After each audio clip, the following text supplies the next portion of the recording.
ഈശോ മിശിഹായെ സ്തുതിയായിരിക്കട്ടെ.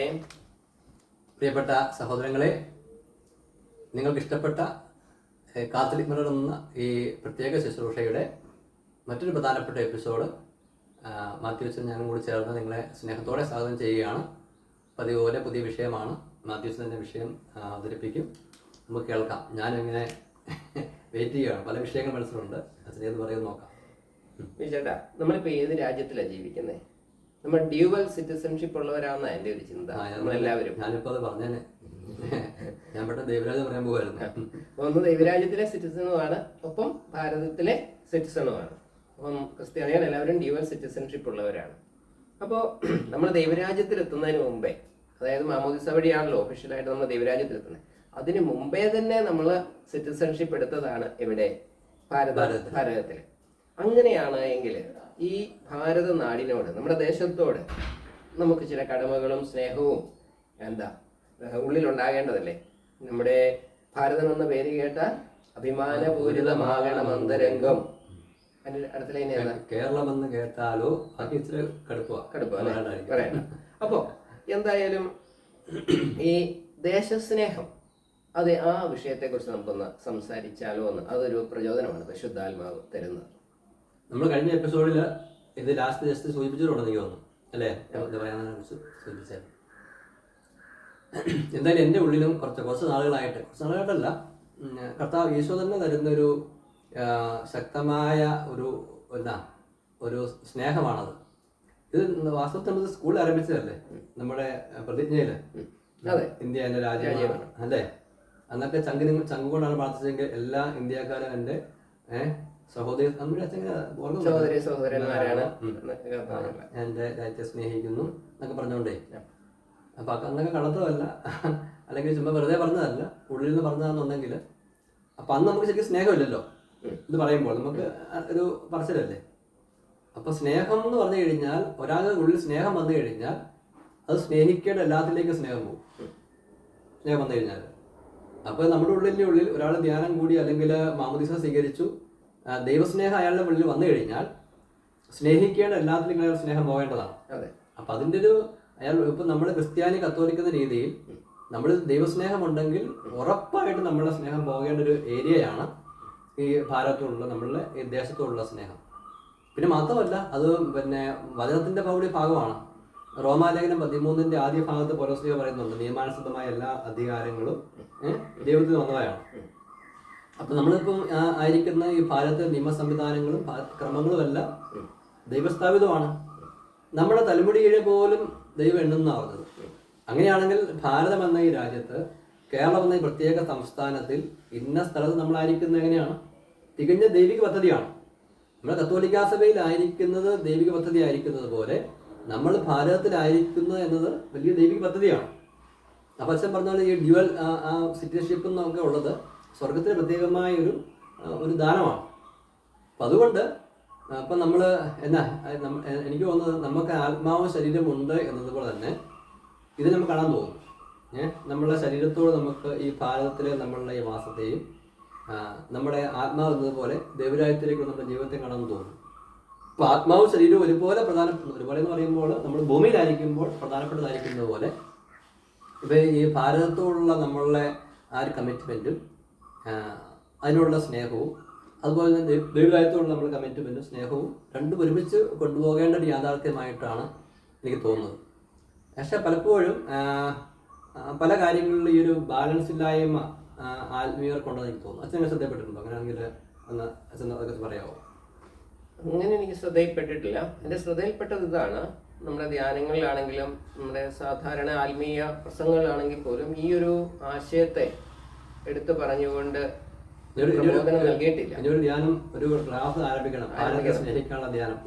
അതെ, തീർച്ചയായിട്ടും. കാരണം നമ്മളൊരു വിട്ടുകളയുന്ന ഒരു മേഖലയായിട്ടാണ് എനിക്ക് തോന്നിയത്. അതുകൊണ്ട് തന്നെയാണ് ഈ ഒരു വിഷയം നമ്മൾ ഇന്ന് എടുത്തത്.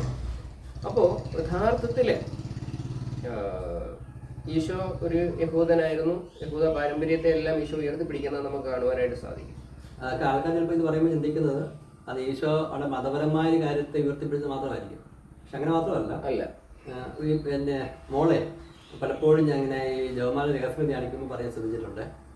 അവള് ഈശോ കൊടുത്തതനുസരിച്ച് പറയുന്ന അവള് മാതാവും യേശുപിതാവും അന്നുണ്ടായിരുന്ന, അപ്പോൾ അവർ പിന്നെ ദേവാലയത്തിൽ പോയത് തിരുനാളിന്, അപ്പോൾ അതിൽ കൂടെ ചങ്ങാലികളെ കൊണ്ടൊക്കെ അർപ്പിച്ചില്ല. അപ്പോൾ അവൾ തന്നെ കിട്ടി പറയുക, കണ്ട യേശുപിതാവും മാതാവും ഒക്കെ അന്നുണ്ടായിരുന്ന ആ കാര്യങ്ങളെല്ലാവരും ഫോളോ ചെയ്തു.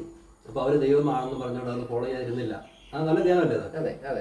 അപ്പോൾ നമ്മൾ പലപ്പോഴും ഇങ്ങനെ ഒരു ആത്മീയരാണെന്ന രീതിയിൽ അച്ഛൻ പറഞ്ഞതുപോലെ നമ്മളിങ്ങനെ ഭൗതികമായ കാര്യങ്ങളൊക്കെ നമുക്ക് അങ്ങനെയുള്ള കാര്യങ്ങളൊക്കെ ഇപ്പം വോട്ട് ചെയ്യുക. ഇപ്പം എനിക്ക് വോട്ട് ചെയ്യാനുള്ള ബുദ്ധിമുട്ട് ദേശനായകനായിട്ടല്ല, ആർക്ക് വോട്ട് ചെയ്യുന്നുള്ളൊരു വിഷമം കൊണ്ടാണ് നമ്മൾ വിഷമിക്കുന്നത്. പക്ഷെ വോട്ട് ചെയ്യാതിരിക്കുന്നതിലൊക്കെ പുറകിലും ഒരു സ്നേഹമില്ലായ്മയുണ്ട് അല്ലേ, നമുക്കൊരു ദേശസ്നേഹമില്ലായ്മയുണ്ട് അല്ലേ. ഒരു ഉദാഹരണം പറഞ്ഞല്ലേ, ഞാൻ സോറി കേട്ടോ ഇടയ്ക്ക്. അങ്ങനെയാണ് ബിജേട്ടാ, ഈ ദേശസ്നേഹം നമ്മൾ പ്രകടിപ്പിക്കേണ്ട മേഖലകൾ, അതിൽ വീഴ്ച വരാൻ സാധ്യതയുള്ള മേഖലകൾ, ദേശസ്നേഹം പ്രകടിപ്പിക്കാതിരിക്കുന്ന ഒരു പാപമായി തീരുമോ? ഈ ഒരു 3 ചിന്തകൾ നമുക്കൊന്ന് ചിന്തിച്ചാലോ. ഒന്നാമത്തെ കാര്യം, നമ്മളിതേക്കുറിച്ച് ഈ പതിവ് പോലെ തന്നെ വിഷയമായിട്ട് വന്നപ്പോഴാണ് നമുക്ക് ഇത് വിഷയം ചിന്തിക്കാൻ തുടങ്ങിയത്. പക്ഷെ ഉള്ളിൻ്റെ ഉള്ളിൽ സ്നേഹം സ്നേഹിക്കേണ്ടതാണെന്നുള്ളതും അറിയുകയും ചെയ്യാം. സ്നേഹം ഉണ്ടെന്നും എനിക്കറിയാം, അതേക്കുറിച്ച് അറിയാൻ വേണ്ടി പറ്റും. അപ്പോൾ ഭാരതത്തെ സ്നേഹിക്കാനുള്ള ഒന്നാമത്തെ കാരണം നമ്മളെ ദൈവം ഇവിടെ ആക്കിയിരിക്കുന്നു. അത് ഏറ്റവും പ്രധാനപ്പെട്ട കാരണം. കാരണം ദൈവത്തിൻ്റെ പദ്ധതിയാണ് നമ്മൾ ഇവിടെ ആയിരിക്കുന്നത് എന്നതാണ് നമ്മൾ സ്നേഹിക്കണം ഒന്നാമത്തെ കാരണം.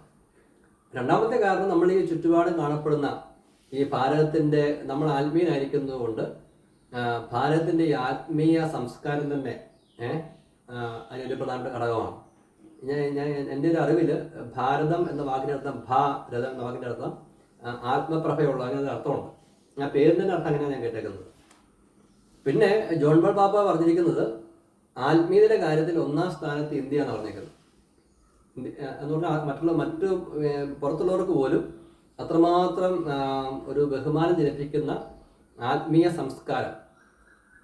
ഇപ്പം ഭാരതത്തിന് എന്നാ ഈ ആത്മീയ എന്ന് പറയുന്ന ഭ്രാന്ത് പോലെയാണ്. എന്തുകൊണ്ടാണ്? ഇപ്പം വേറൊരു രാജ്യത്തായിരുന്നെങ്കിൽ ക്രിസ്ത്യാനികൾക്ക് ഇതുപോലെ, ഇപ്പം ഈ അടുത്ത കുറച്ച് കാലങ്ങളായിട്ട് ഇവിടെ കുറച്ച് മതങ്ങൾക്കെതിരെ, ന്യൂനപക്ഷങ്ങൾക്കെതിരെയുള്ള ചില സംഘർഷങ്ങളുണ്ട് ചില ഭാഗത്തൊക്കെ. പക്ഷെ ഓർത്ത് നോക്കിയേ, 2000 വർഷം മുമ്പ് വന്ന ഇവിടെ ക്രിസ്തീയ വിശ്വാസം. വേറൊരു രാജ്യങ്ങളാണെങ്കിൽ ഇത്ര ഇപ്പം മറ്റ് വേറെ ചില മതങ്ങളൊക്കെ പ്രാക്ടീസ് ചെയ്യപ്പെടുന്ന സ്ഥലങ്ങളൊക്കെ അച്ഛൻ വിചാരിക്കുന്നു ഇവിടെ നടക്കുന്നുള്ളത് ഇല്ല. പറയാൻ സമ്മതിക്കാൻ പറ്റുകയല്ലേ. ഇവരുടെ ആ ഹൃദയത്തുറവിയും അങ്ങനെയുള്ള അത് ആത്മീയ സമ്പത്തിൻ്റെ ഒരു പ്രത്യേകതയാണല്ലോ. അവരുടെ ആ ഫിലോസഫിയുടെയും തിയോളജിയുടെയൊക്കെ ഒരു പ്രത്യേകതയുടെ ഒരു ഭാഗമാണ് മറ്റു മതങ്ങളെയൊക്കെ ഹൃദയം തുറന്ന് ഇതുപോലെ സ്വീകരിക്കുക എന്നൊക്കെ ഉള്ളത്.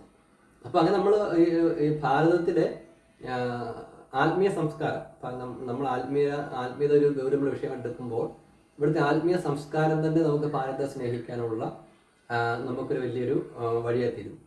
അപ്പോൾ നമ്മൾ എങ്ങനെയാണ് നമ്മൾ ഭാരതത്തെ സ്നേഹിക്കാതിരിക്കുന്നത്? ഒന്ന്, നമ്മൾ ദൈവമാണ് നമ്മളിവിടെ ആക്കിയിരിക്കുന്നത് എന്നുള്ള തിരിച്ചറിവിൽ ഈ ഭാരതത്തിലാക്കിയതിൻ്റെ പേരിൽ നമ്മൾ ദൈവത്തെ മഹത്വപ്പെടുത്തേണ്ടതാണ്. ഞാൻ ഇതിലപ്പോൾ ഞങ്ങൾ പറഞ്ഞിട്ടുണ്ട്, ഞാൻ സ്വർഗത്തെത്തി കഴിയുമ്പോൾ ദൈവത്തിന് നന്ദി പറയുന്ന പല കാര്യങ്ങളിലും ഒന്ന് ഈ ഭാരതം എന്ന രാജ്യത്തിൽ ജനിക്കാനിടയാക്കിനെ ഓർത്തിട്ടാണ്. ഇത്ര പ്രബുദ്ധമായ നമുക്ക് നമ്മളെ ക്രിസ്തീയ വിശ്വാസം പ്രാക്ടീസ് ചെയ്യാൻ പോലും നമുക്ക് ഹെൽപ്പ് ചെയ്യുന്ന പല ആത്മീയ കാര്യങ്ങളും അവരുടെ മതങ്ങളുണ്ട്. നമ്മൾ കത്തോലിക്ക വിശ്വാസം അനുസരിച്ച് മറ്റ് മതങ്ങളിലെ കാര്യങ്ങൾ പോലും അതിലെ സത്യത്തിൻ്റെ രശ്മികളൊക്കെ അങ്ങനെയൊക്കെ നന്മകൾ പോലും നമുക്ക് അബ്സോർബ് ചെയ്യാറുണ്ട്. ഇപ്പം നമ്മുടെ തന്നെ ധ്യാനങ്ങളിൽ പലപ്പോഴും നമ്മളെ കത്തോലിക്ക വിശ്വാസ സത്യങ്ങൾ ഡിഫൈൻ ചെയ്യാൻ വേണ്ടി ഞാൻ ഉപയോഗിക്കുന്ന പല കാര്യങ്ങളും ഈ ഭാരത സംസ്കാരവുമായി ബന്ധപ്പെട്ട് ഞാനിങ്ങനെ എടുത്തതാണ്. ചില ഉദാഹരണങ്ങളൊക്കെ പറയുന്നത്, അത് പറഞ്ഞു കഴിയുമ്പോൾ പെട്ടെന്ന് ആളുകൾക്ക് കത്തോലിക്ക വിശ്വാസം ശരിക്കും മനസ്സിലാവും. അങ്ങനെയാണ് നമ്മൾക്കറിയാം, നമ്മുടെ സെയിന്റ് അഗസ്റ്റിനും തോമസ് അക്വിനാസൊക്കെയും കത്തോലിക്ക വിശ്വാസം ശരിക്കും വ്യാഖ്യാനിച്ചത് നമുക്കറിയാമല്ലോ. സീസർ ആഗസ്റ്റ് അങ്ങനെയുള്ളവരൊക്കെ അല്ലെങ്കിൽ അരിസ്റ്റോട്ടലിലെ കാര്യങ്ങൾ എടുത്തുകൊണ്ടാണ്. അപ്പം നമുക്ക് നമ്മുടെ കാത്തലിക് ഫെയ്ത്ത് ശരിക്കും പ്രാക്ടീസ് ചെയ്യുവാൻ ഏറ്റവും അനുകൂലമായ ഒരു സ്ഥലമാണ് ഭാരതം. അത്രമാത്രം ഭാരതത്തിൻ്റെ സംസ്കാരം നമുക്ക് ഞാൻ പറഞ്ഞ ചില വ്യക്തികൾ ഇങ്ങനെ ഒരു തീവ്രപരമായ ചില കാര്യങ്ങൾ കാണിക്കുന്ന ഒഴിച്ചു കഴിഞ്ഞാൽ ഇവിടുത്തെ സംസ്കാരവും ഇവിടെയുള്ള ഭൂരിഭാഗം ജനങ്ങളും നമ്മുടെ ഈ വിശ്വാസത്തെ ശരിക്കും പ്രൊമോട്ട് ചെയ്യുന്നവരാണ്. പിന്നെ നമ്മൾ ഞാൻ പറഞ്ഞല്ലോ, ഇപ്പോൾ നമ്മൾ സ്നേഹിക്കാതിരിക്കുന്ന ഒന്ന്, നമ്മൾ ഈ ഭാരതത്തിൻ്റെ നമ്മളിവിടെ ദൈവം ഇവിടെ കൊണ്ട് ആക്കിയിരിക്കുന്ന നമ്മൾ ഹൃദയം കൊണ്ട് അക്സെപ്റ്റ് ചെയ്യുന്നില്ലെങ്കിൽ നമ്മൾ വിചാരിക്കുവാണ് ഞാൻ വല്ലോ ക്രിസ്ത്യാനികൾ മാത്രം നമ്മുടെ രാജ്യത്ത് പറഞ്ഞാൽ മതിയായിരുന്നു. ചില കുടുംബത്തിലെ പശ്ചാത്തലം മോശമായി കഴിയുമ്പോൾ ഇതിൽ വിചാരിക്കുകയല്ലേ, ഞാൻ ഈ കുടുംബത്തിൽ ജനിക്കാതെ മറ്റു കുടുംബത്തിൽ ജനിച്ചാൽ മതി എന്ന രീതിയിൽ. അങ്ങനെയുള്ള കാഴ്ചപ്പാടുള്ള ക്രിസ്ത്യാനികൾ ഉണ്ടോ എന്നൊക്കെ എനിക്ക് തോന്നിയിട്ടുണ്ട്. പിന്നെ ഇവിടെയുള്ള ആത്മീയ ഇത്രമാത്രം പ്രബുദ്ധമായ ഈ ആത്മീയ സംസ്കാരത്തെ നമ്മൾ അംഗീകരിക്കാതെ എല്ലാം പിശാചിൻ്റെതാണെന്നൊക്കെ അങ്ങനെയൊക്കെ ചിന്തകൾ കാഴ്ചപ്പാടുകൾക്കുമുണ്ട്. പൈശാചികമാണെന്നുള്ളൊക്കെ ചിന്തയിൽ അതും ഈ ഭാരതത്തോട് കാണിക്കുന്ന ഒരു അവഗണനയും ഭാരതത്തെ സ്നേഹിക്കാതിരിക്കലുമാണ്. പിന്നെ മൂന്നാമത്തെ കാര്യം ഒരു ഗവൺമെന്റിനെ ദൈവമാക്കിയിരിക്കുന്നു. ദൈവമാക്കിയതാണ്. ഇപ്പം നമ്മളെ മോദി നമ്മുടെ പ്രിയപ്പെട്ട മോദിജി നമ്മളെന്തൊക്കെ പറഞ്ഞാൽ തന്നെയും നിയമാനുസൃതമായ സംവിധാനങ്ങളൊക്കെ ദൈവത്താൽ സ്ഥാപിതമാണ്. അപ്പോൾ ഒരു പ്രത്യേക രാഷ്ട്രീയ പാർട്ടിയുടെ ആളാണ് ഇന്നയാളെന്ന എന്നുള്ളത് കൊണ്ട് നമ്മൾ അതിനെ എതിർക്കുക, ആ ഭരണ സംവിധാനത്തെ എതിർക്കാൻ ശ്രമിക്കുക കഴിയുമ്പോൾ മനസ്സുകൊണ്ട് നമ്മളതിനെ എതിർക്കുമ്പോഴൊക്കെ നമ്മൾ ഈ ദേശസ്നേഹം നമുക്കൂടെ കുറയുന്നുണ്ട്. ദൈവത്തിന് ആരും കൂടെ എന്താ ചെയ്യാൻ പറ്റാത്തത് അല്ലേ? എന്താ ചെയ്യാൻ പറ്റാത്തത്? നാളെ എന്താ സംഭവിക്കാമെന്ന് നമുക്കൊരു അറിവുണ്ടോ? അപ്പം നമ്മൾ ചെയ്യേണ്ട കാര്യങ്ങൾ നമ്മൾ ചെയ്ത് പോകുന്ന മാത്രമല്ലേ ഉള്ളൂ. ഇങ്ങനെയൊക്കെ ഉള്ള പിന്നെ നമ്മൾ പറഞ്ഞില്ലേ ഈ വോട്ട് ചെയ്യുന്ന സമയം വരുമാനം തന്നെയും വോട്ട് ചെയ്തിട്ട് കാര്യമില്ല എന്നൊക്കെ പറഞ്ഞുകൊണ്ട് അതൊക്കെ ഒരു ദേശസ്നേഹമില്ലായ്മയുടെ ഫലമാണ്. നേരത്തെ പറഞ്ഞതുപോലെ ആർക്ക് വോട്ട് ചെയ്യും എന്നൊക്കെ ഒരു സംഘർഷം ഉള്ളിലുള്ള അത് കുഴപ്പമില്ലായിരിക്കും. എന്നിട്ടത് പ്രാർത്ഥിച്ചുകൊണ്ട് ചെയ്യുക. അല്ലാതെ നമുക്ക് ഈ ഭാരതത്തിൻ്റെ വളർച്ച അതിന് പ്രധാനപ്പെട്ട പോയിന്റ് ഇതാണ്. ഈ ഭാരതം എന്ന രാജ്യത്ത് നമ്മളായിരിക്കുമ്പോൾ നമ്മൾ ദൈവരാജ്യം വളർത്താൻ വേണ്ടി നമ്മൾ ചെയ്യുന്നത് പോലെ തന്നെ ഈ ഭാരതത്തിൻ്റെ സമഗ്രമായ വളർച്ചയ്ക്ക് വേണ്ടി നമുക്ക് സാംസ്കാരികമായും സാമൂഹികമായും ഒക്കെയും എന്തൊക്കെ ചെയ്യാൻ പറ്റുമെന്ന് ചിന്തിക്കുകയും അത് ചെയ്യുകയും ചെയ്യേണ്ടത് ഈ ദേശസ്നേഹം നമ്മൾ പ്രകടമാക്കുന്നതിൻ്റെ ഒരു തെളിവാണ്. പിന്നെ അതിന് വേണ്ടിയിട്ട് രാഷ്ട്രീയ പാർട്ടി നല്ല നിങ്ങൾക്ക് പ്രോപ്പറായിട്ട് തോന്നുന്ന രാഷ്ട്രീയ പാർട്ടികളൊക്കെ അംഗമായിക്കൊണ്ട് അല്ലേ ഒരു MLA, ഒരു MP, ഒരു മന്ത്രിക്കാകാൻ പറ്റുക എന്നൊക്കെ പറഞ്ഞു കഴിഞ്ഞാൽ എത്ര വലിയ കാര്യം ചെയ്യാൻ പറ്റുന്നതാണ്. നമ്മൾ കഴിഞ്ഞ എപ്പിസോഡിൽ പറഞ്ഞിരിക്കുന്നത് പോലെ പലപ്പോഴും നമ്മളെ ക്രിസ്ത്യാനികളും കാത്തലിക്കുമായിട്ടുള്ള ഇങ്ങനെയുള്ള സ്ഥാനം കിട്ടുന്ന വ്യക്തികൾ പലപ്പോഴും ഈശോയെ മഹത്വപ്പെടുത്താൻ വേണ്ടിയോ തങ്ങളുടെ വാക്കുകൾ കൊണ്ട് നിർബന്ധമില്ല. പിന്നെ ഇവിടെ പോയി പിന്നെ പാർലമെന്റിൽ പോയി ഈശോ അങ്ങനെ പ്രസംഗിക്കേണ്ട ആവശ്യമൊന്നുമില്ല. പക്ഷെ ജീവിതശൈലിയിൽ കൂടി നിലപാടുകൾ കൂടി ഇവർക്ക് ഒരു ക്രിസ്തീയ സ്പിരിറ്റ് പ്രകടമാക്കാവുന്നതാണ്. നമ്മൾ പറഞ്ഞില്ല ഇപ്പം കഴിഞ്ഞ ഒരു കളിയിൽ ലേഡീസിന്റെ കളിയിൽ ഒരു ജമീമ, കഴിഞ്ഞ ഒരു ക്രിക്കറ്റ് കളിയിൽ സഞ്ജു സാംസൺ, ഈ രണ്ട് വ്യക്തികളും എന്തിനെയൊക്കെയാണ് ഉയർത്തിപ്പിടിച്ചത്? ഒരേ സമയത്ത് അവർ ലോകത്തിന് മുൻപിൽ ഭാരതത്തെ ഉയർത്തിപ്പിടിച്ചു, ഒരേ സമയത്ത് അവര് ക്രിസ്തീയ വിശ്വാസം ഉയർത്തിപ്പിടിച്ചു.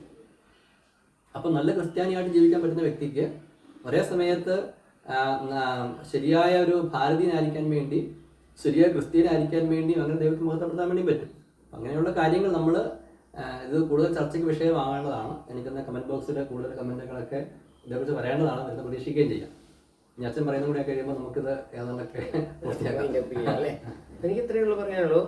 നമുക്ക് ദൈവം ഓരോരോ കഴിവുകളും ജോലികളും ഒക്കെ തന്നിട്ടുണ്ടല്ലോ. അത് എന്താ ദൈവമഹത്വത്തിനായിട്ട് ചെയ്യുന്നു. ഒപ്പം നമ്മുടെ രാജ്യത്തിന്റെ നന്മയ്ക്കായിട്ട്. അതായത് നമ്മുടെ രാജ്യത്തിന്റെ ഒരു പോരായ്മയായിട്ട് പറയുന്നത് ഒത്തിരി കറപ്ഷൻ ഉണ്ട് എന്നുള്ളതാണ്. പക്ഷെ നമ്മൾ മറ്റു രാജ്യങ്ങളിലെ അറിയത്തില്ലാത്തതുകൊണ്ടായിരിക്കും. അപ്പോൾ നമ്മളൊരു ജോലി, ഗവൺമെന്റ് ജോലിയാണെങ്കിലും മറ്റു ജോലികളാണെങ്കിലും സാധിക്കുന്നിടത്തോളം കറപ്ഷനെ ഒന്ന് കറക്റ്റ് ചെയ്യുന്ന രീതിയിൽ ഉള്ള പെരുമാറ്റങ്ങൾ, അതായത് ദൈവരാജ്യ മൂല്യങ്ങളാണ് നമ്മൾ കൊടുക്കേണ്ടത്. ചുരുക്കി പറഞ്ഞാല് പറയാനുള്ളത് എന്താ പറഞ്ഞു കഴിഞ്ഞാല് ഈ ദേശസ്നേഹമില്ലാത്തതിന്റെ ഒരു പ്രവൃത്തിയായിട്ട് വരുന്ന കാര്യമാണ് ഈ ഇന്ത്യയിൽ നിൽക്കാതെ വിദേശത്തേക്ക് പോവുക. അതും ഒരു കാര്യം ശരിയാണ്. ഇവിടെ ജോലിക്കൊക്കെ കുറച്ച് തടസ്സം വരുന്നുണ്ടെങ്കിൽ തന്നെയും ഒന്നും ശ്രദ്ധിക്കാതെ പെട്ടെന്ന് സമ്പത്തെന്നുള്ള ഒറ്റ ചിന്ത കൊണ്ട് മാത്രം നമ്മൾ ഈ ഭാരതത്തിൽ നിൽക്കാനോ ഇതിന്റെ വളർച്ചയ്ക്ക് വേണ്ടി പിന്നെ സംഭാവന ചെയ്യാനോ ശ്രമിക്കാതെ വിദേശത്തേക്ക് പോവുക, അവിടെ താമസമാക്കുക. പ്രത്യേകിച്ച് നമ്മൾ ക്രിസ്ത്യാനികളൊക്കെ, ഏറ്റവും ക്രിസ്ത്യാനികളെങ്കിലും ഈ കാര്യത്തിൽ കാര്യമായിട്ട് ശ്രദ്ധിക്കണം. കാരണം ക്രിസ്ത്യാനികളെ ദൈവം ഇവിടെ ജനിപ്പിച്ചതിന് അതിൻ്റെതായ പ്രത്യേക കാരണങ്ങളുണ്ട്. അതുകൊണ്ട് ഇവർ ഇവിടെ വിട്ടിട്ട് വിദേശത്ത് പോയി സേഫായിട്ടുള്ള സ്ഥലങ്ങൾ നോക്കുക എന്നുള്ളത് അതും ദേശസ്നേഹമില്ലായ്മയുടെയും ദൈവസ്നേഹമില്ലായ്മയുടെ തെളിവായിരിക്കും കൂടി പറയാൻ വേണ്ടി തോന്നുകയാണ്. അപ്പം ഒരു കാര്യം കൂടെ പറഞ്ഞാൽ നമുക്ക് അവസാനിപ്പിക്കാം.